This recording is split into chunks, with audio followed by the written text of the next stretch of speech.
Magandang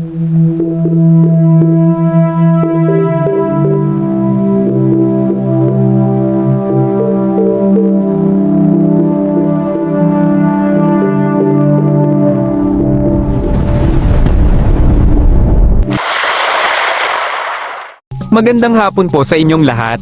Narito ang pinakabagong ulat ukol sa lagay ng panahon ngayong hapon, ika-29 ng Mayo, 2026. Kasalukuyang sitwasyon. Bahagyang lumakas ang bagyong Dong-eng habang ito ay kumikilos patungo sa hilagang kanluran sa ibabaw ng karagatang Pilipinas.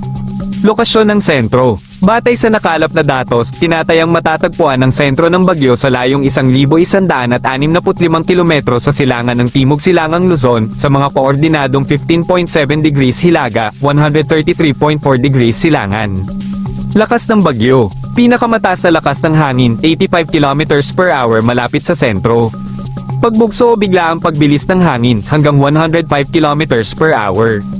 Presyon sa gitna, 994 hectopascals. Paggalaw. Kumikilos ito patungong hilagang kanluran sa bilis na 15 kilometro bawat oras. Sakop ng hangin. Ang malalakas hanggang napakalakas na hangin ay umaabot hanggang 400 kilometro mula sa sentro ng bagyo. Mga babala ukol sa hangin. Walang nakataas na signal ng bagyo sa anumang bahagi ng bansa sa kasalukuyan. Pagtataya ng ulan. Sa susunod na 24 na oras, hindi direktang makakaapekto ang bagyong Dong-eng sa panahon sa bansa.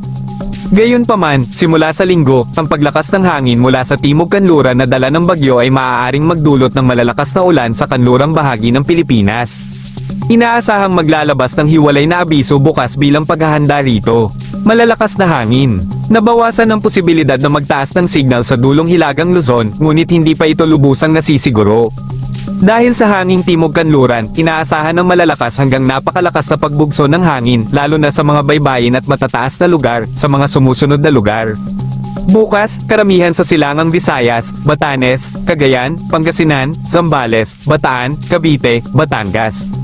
Occidental at Oriental Mindoro, Palawan, Romblon, Marinduque, Masbate, Albay. Sorsogon, Zamboanga del Norte, Misamis Oriental, Camiguin, Agusan del Norte, Surigao del Norte, Dinagat Islands, Sarangani, Davao Occidental, at Davao Oriental. Linggo, karamihan sa silangang Visayas, Batanes, Cagayan, Calabarzon, Mimaropa, Rehiyon ng Bicol, Zamboanga del Norte. Misamis Occidental at Oriental, Camiguin, Agusan del Norte, Dinagat Islands, Surigao del Norte, Sarangani, Davao Occidental, at Davao Oriental. Peligro sa karagatan at katubigan. Lagay ng dagat. Inaasahan ng katamtaman hanggang maalon na karagatan na may taas ng alon na aabot hanggang 2.0 metro sa mga sumusunod na lugar. Silangang baybayin ng Cagayan, Isabela, Silangang Samar, at Dinagat Islands. Hilaga at silangang baybayin ng Batanes, Catanduanes, at Hilagang Samar. Silangan at timog na baybayin ng Davao Oriental. Pinapayuhan ng mga gumagamit ng maliliit na sasakyang pandagat na maging maingat. Kung maaari, iwasan muna ang paglalayag sa mga nabanggit na lugar. Sa ibang bahagi ng karagatan, inaasahang mas mababa sa 2.0 metro lamang ang taas ng alon. Mahalagang tandaan, maaari pa ring maranasan ang masamang panahon sa mga lugar na nasa labas ng inaasahang daanan ng bagyo. Maaari ring magbago ang tinatayang ruta nito. Ang bagyo ay patuloy na susulong pahilagang kanluran hanggang linggo bago lumiko pahilaga-hilagang kanluran o pahilagang silangan. Malabong tumama o lumapag ito sa bansa at inaasahang lalabas ng Philippine Area of Responsibility sa Lunes, ika-1 ng Hunyo. Patuloy na lalakas ang Dong-eng at inaasahang maging isang matinding bagyo bukas, ika-30 ng Mayo, habang nasa karagatang Pilipinas pa lamang. Pagkatapos nitong maabot ang pinakamalakas na lakas, unti-unti naman itong hihina.